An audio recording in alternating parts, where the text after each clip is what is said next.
ያብቃችሁ፣ ሰላም ለሀገራችሁ ያብቃችሁ ማለት ነው። እንዲሁም ደግሞ ቻናሌን እስቲ አንዳንድ ጊዜ ላይክ፣ ሸር፣ አዲስ ከሆናችሁ ደግሞ ለቤቴ ሰብስክራይብ ማድረጋችሁን አትርሱ። እንዲሁም አንዳንድ ነገሮች የምትፈልጉን ነገር ካለ አቀርባለሁኝ ማለት ነው። ይኸውላችሁ ዛሬ ዳቦ ጋግሬ ነው ላሳያችሁ ብዬ ነው። አንዳንድ ጊዜ የሀገርን የሆነ ነገር ማየት ደስ ይላል ማለት ነው። እና ይሄ ዳቦ ባትራ ታውቁታላችሁ ብዙዎቻችሁ። ወላሂ በጣም ጠቃሚ እቃ ነው፣ ያልገዛችሁ ብዙ ማለት ነው። እና ይሄ አሁን በዚህ ነው የጋገርኩት። ትልቁ በጣም ትልቁ ይሄ ነው። እንደዚህ ሰው ማያ ምናምን ይሆናል በዚህ የምትጋግሩት ማለት ነው። ይሄ እንደምትታወት ዳቦ ትልቅ ነው። በዚህ ነው የጋገርኩት። ወላሂ በጣም የሚጠቅም እቃ ይሄ ነው ማለት ነው።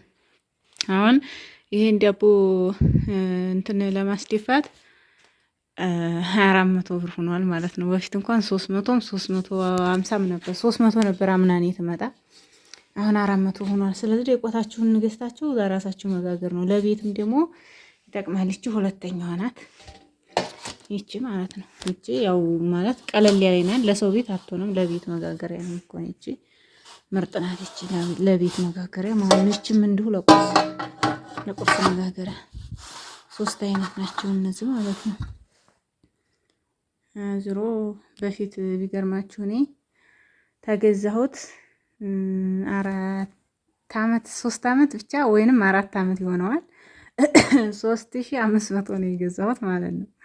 አሁን ላይ ግን 10 ምናምን ሆኗል። ያው እያደር የሚቀጥል እንጂ የሚቀንስ ነገር ስለሌለ ያው ብትገዙት ይጠቅማችኋል። ጠቃሚ እቃ ነው ወላሂ ማለት እንደዚህ ኩሽና ምናምን ተማያዲ በቃ እዚሁ ቤታችሁ በማብራት ቆጣሪ ካላችሁ በዚህ መጠቀም ነው ማለት ነው። እና ዋናው እንትን ደግሞ ይሄንን ይመስላል። ያው የቱርኩ ነው ማለት ነው። ይሄ ፀሐይ ስለሆነ እንትን አለ ብዙም አልታያችሁም መሰለኝ እንትን ስለሆነ ነው። ተውጭም ፀሐይ ስለሆነ ድብዝዝ አለ። የራሱ እንትን አለ እንደዚህ አልፎ እንደዚህ ነው ማለት ነው። ከዛ እንደዚህ ነው የሚቀመጠው።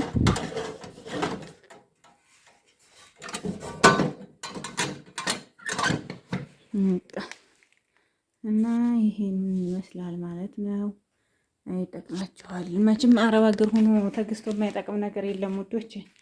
የምነግራችሁ ነገር እዚህ መታችሁ አንድ ነገር መግዛት አትችሉም። ስለዚህ መግዛት ያለባችሁን ለቤታችሁ ማሟላት ያለባችሁ ነገር እዛው ሆናችሁ ነው ማለት ነው። እዚህ መታችሁ ያለውን ተውት። ከባድ ነው ማለት የሆነ ብርም ባታጡም ግን አይገዛም እዚህ ቦታ ሆኖ ማለት ነው።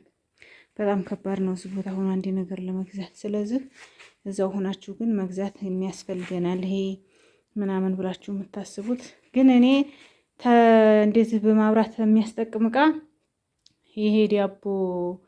ይሄ ዳቦ መድፊያና ቡና መፍጫ ናት የጠቀመችኝ። ወላሂ ቡና መፍጫ በቃ በጣም ነው የምጠቅመኝና ሁልጊዜም የሆነ ቡና እንትን ተማለት በቃ ይገላግላችኋል ማለት ነው።